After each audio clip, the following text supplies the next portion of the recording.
श्री गणेशाय नमः। परम गुरुदेवेभ्यो नमः। माता पिता चरण कमलेभ्यो नमः। प्रिय बंधुओं, पूर्व समय में एक त्रिसरा नाम के मुनि हुए हैं। इनको त्रिसरा इसलिए कहा जाता है कि इनके 3 सिर थे।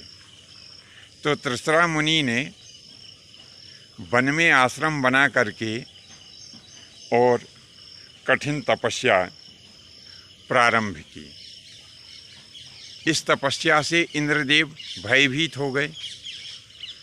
इंद्रदेव को आशंका हो गई कि कहीं ऐसा तो नहीं है कि त्रिसरा मुनि मेरा इंद्रासन लेने की इच्छा से तपस्या कर रहे हों। ऐसा विचार आते ही और इंद्र वहाँ गया जहाँ पर त्रिसरा मुनि तपस्या कर रहे थे, और उस तपस्या में लीन उस मुनि का वध इंद्र ने कर दिया और इंद्रलोक को चले गए। त्रिसरा मुनि के पिता जो थे वो त्वष्टा नाम के सूर्य थे। त्वष्टा को जब ये पता चला कि मेरे निरपराध पुत्र का वध इंद्र ने कर दिया, तब उनको असीम वेदना हुई, महान दुख हुआ। उनके मन में इंद्र के प्रति बड़ी नफरत उत्पन्न हो गई। नफरत को ही वितृष्णा कहा जाता है। तो इसी वितृष्णा से भरकर त्वष्टा मुनि ने एक महान पुत्रेष्टि यज्ञ किया। जब त्वष्टा मुनि का यज्ञ पूरा हुआ तो अग्नि की जलती हुई लपटों के बीच से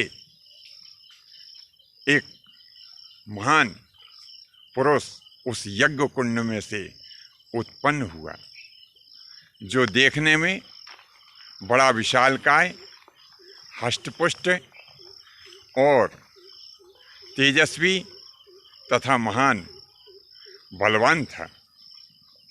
उस पुत्र ने त्वष्टा मुनि से कहा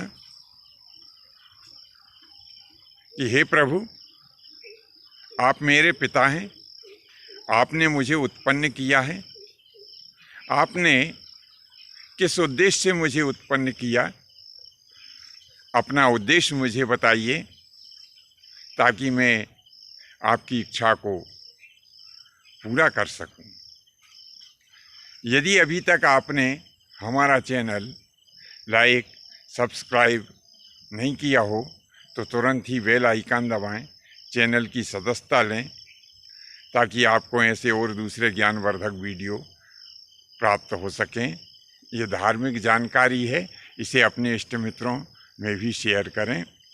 तो जब ऐसा उस दिव्य पुरुष ने, जो कि यज्ञ कुंड से उत्पन्न हुआ था, त्वष्टा मुनि से पूछा कि प्रभु, आपने मुझे क्यों उत्पन्न किया है, आप आज्ञा दीजिए, मैं आपका कौन सा प्रिय कार्य करूं।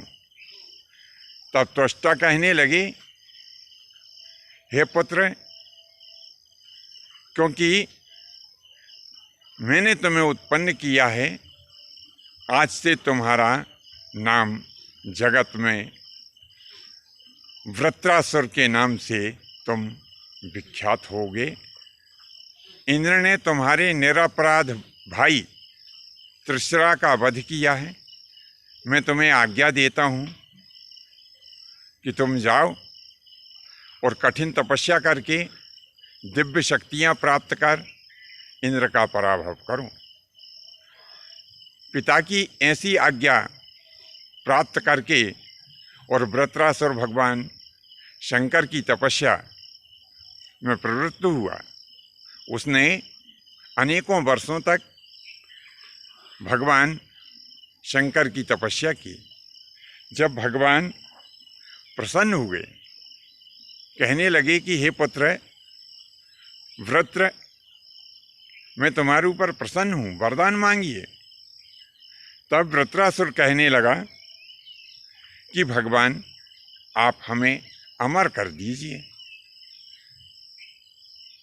भगवान शंकर कहने लगे, हे पुत्र, ये मृत्युलोक है, यहाँ जिसका भी जन्म हुआ है उसकी मृत्यु निश्चित है।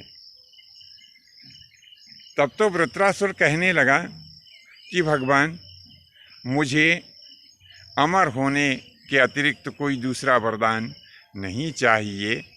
यदि आप नहीं दे सकते हैं तो कोई बात नहीं। मैंने इतने वर्षों तक वृथा ही परिश्रम किया।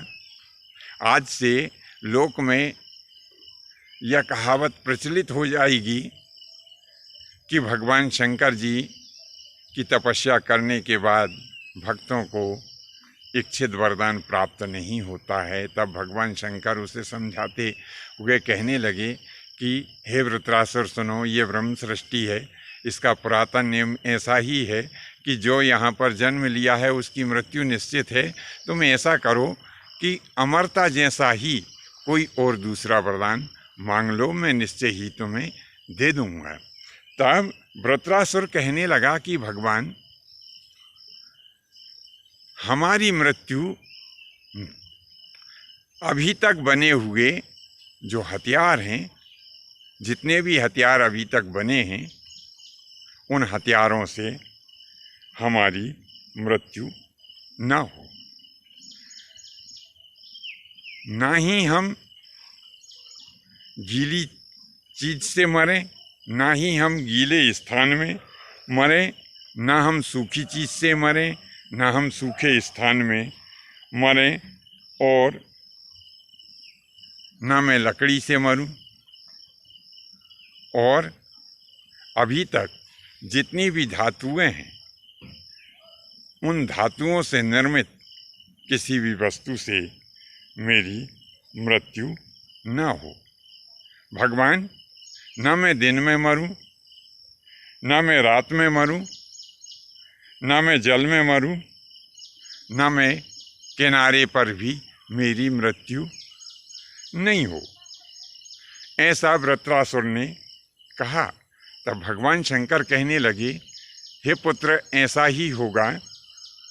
और जैसे ही भगवान शंकर से वरदान मिला तो वृत्रासुर ने क्या किया, अपनी सेना को सजाया, और अपनी सेना को सजाने के पश्चात उसने स्वर्ग पर चढ़ाई कर दी और इंद्र को खूब मारा, उसे पीटा, घसीटा। इंद्र जैसे तैसे छूटकर फिर भगवान की शरण में गया और उनसे विनती की कि हे प्रभु कमल नयन, मैं बड़ा पीड़ित हूँ। वृत्रासुर ने मेरा बड़ा पराभव किया है, मुझे स्वर्ग से निकाल दिया है, स्वयं इंद्र बन गया है, देवताओं के सारे भाग छीन लिए हैं और सभी देवताओं की आसन के ऊपर उसने दैत्यों को, राक्षसों को बिठा दिया है। स्वयं इंद्र बन कर के और इंद्र का भाग यानी मेरा भाग ग्रहण कर लिया। तब भगवान मुस्कुरा करके बोले कि जब हम कोई अविवेकपूर्ण कार्य करते हैं तो उसका प्रतिफल हमारे सामने जरूर आता है। तुमने वृत्रासुर के भाई त्रिशरा को निरपराध जब मारा तो उसका ही प्रतिफल तुम्हारे सामने है। लेकिन अब तुम क्योंकि मेरी शरण में आ गए हो, इसीलिए मैं तुम्हें उपाय बताता हूँ कि तुम दधीच ऋषि के आश्रम में जाओ और उन दधीच ऋषि से उनकी हड्डियों की याचना करो। यदि दधीच ऋषि अपनी हड्डियां तुम्हें दे देते हैं तो तुम एक काम करना, उनकी जो पसली की हड्डी है उससे वज्र बनाना, और जब वज्र बन जाए तो संध्या के समय जब सूर्य आधा दिखाई दे रहा हो और आधा अस्त हो जाए, क्योंकि ये स्थिति ना तो दिन की होती है ना रात की होती है। तो ऐसे समय में जो समुद्र की रेत होती है उस पर जाकर के तुम खड़े हो जाना।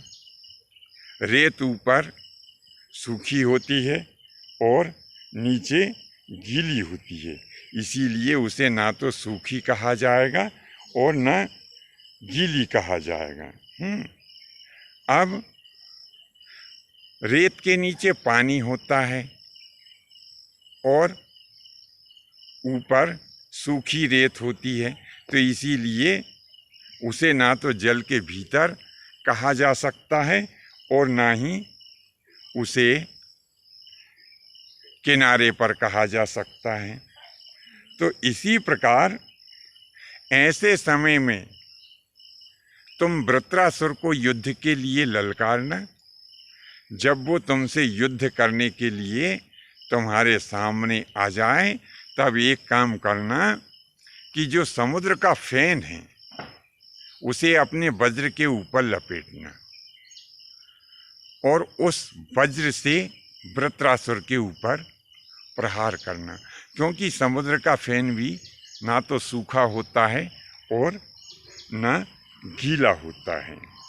जब तुम इस प्रकार से वृत्रासुर के ऊपर आक्रमण करोगे तो उसके द्वारा जो मांगा गया वरदान है वही उसके लिए श्राप सिद्ध होगा और इस प्रकार से वृत्रासुर की मृत्यु हो जाएगी और इंद्र तुम निर्भय हो जाओगे।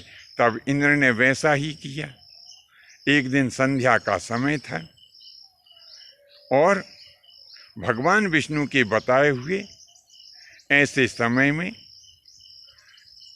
इंद्र ने समुद्र की रेत के ऊपर खड़े होकर के और वृत्रासुर को युद्ध के लिए ललकारा। मद में भरा हुआ वृत्रासुर इंद्र से युद्ध करने के लिए जैसे ही प्रवृत्त हुआ वैसे ही इंद्र ने वज्र का प्रहार उसके ऊपर किया। उस वज्राघात के कारण वृत्रासुर का प्राणांत हो गया। अब क्या हुआ, क्योंकि वृत्रासुर त्वष्टा नाम के सूर्य जो कि ब्राह्मण वर्ण से आते हैं उनका पुत्र था, तो इंद्र को ब्रह्म हत्या लग गई। अब वो ब्रह्म हत्या उसका पीछा नहीं छोड़ने लगी, उसके पीछे लग गई एकदम। इंद्र उस ब्रह्म हत्या से भयभीत हो गया, फिर ब्रह्मा जी की शरण में गया। भगवान, अब ये एक नई मुसीबत मेरे पीछे लग गई है, ये ब्रह्म हत्या मेरा पीछा नहीं छोड़ रही है। तब भगवान ब्रह्मा जी ने उस ब्रह्म हत्या के अलग अलग भाग किए। उस ब्रह्म हत्या का प्रथम भाग भगवान ब्रह्मा जी ने अग्नि की जो प्रथम ज्वाला थी उसमें रखा। तो इसीलिए जो अग्नि की प्रथम ज्वाला होती है, जब हम अग्नि जलाते हैं उसकी प्रथम जो लपट निकलती है उसमें कोई चीज़ नहीं सेंकना चाहिए, नहीं पकाना चाहिए, नहीं सिद्ध करना चाहिए, क्योंकि वो अग्नि की प्रथम ज्वाला दूषित होती है। जब प्रथम ज्वाला निकल जाए तो फिर द्वितीय यानी दूसरी और तीसरी ज्वाला में हम कोई चीज़ बड़ी आसानी से उसमें बना सकते हैं। और दूसरा भाग रखा नदियों के बरसाती जल में। इसीलिए नदियों का जो बरसाती जल होता है उसे पीने की मनाही की गई है। तो इसमें हम बता दें कि जो बड़ी और दिव्य नदियां हैं जैसे गंगा, नर्मदा, कृष्णवेणी इत्यादि, ये नदियाँ इस दोष से मुक्त मानी गई हैं। कहा जाता है कि वर्षा के मौसम में जो छोटी नदियाँ होती हैं वो रजस्वला होती हैं, इसीलिए इनका जल दूषित होता है और उस जल को पीने की मनाही शास्त्रों में की गई है। तीसरा भाग पृथ्वी में रखा, इसीलिए जो मिट्टी होती है उसे अभक्ष माना है। यदि आप मिट्टी खाएंगे तो आपको दोष लगेगा। और चौथा भाग स्त्रियों के रज में रखा, इसीलिए जब स्त्रियां रजस्वला होती है उस समय इनका स्पर्श नहीं करना चाहिए और इनसे मैथुन आदि कर्म नहीं करना चाहिए। तो यह आज हमने आपको दैत्यराज वृत्रासुर की कथा सुनाई। फिर हम आने वाले दूसरे भागों में एक नए विषय के साथ में उपस्थित होंगे। हमारे द्वारा प्रस्तुत की गई यह सामग्री आपको कैसी लगी, नीचे कमेंट्स बॉक्स में अवश्य लिखें। यदि हमारे द्वारा प्रस्तुत यह सामग्री आपको अच्छी लगी हो तो नीचे कमेंट्स बॉक्स में जय माता की अवश्य लिखिए। आज के लिए बस इतना ही, शेष फिर कभी अगले भाग में नए विषय के साथ में उपस्थित होंगे। आज्ञा दीजिए। जय माता जी की, जय परशुराम जी की।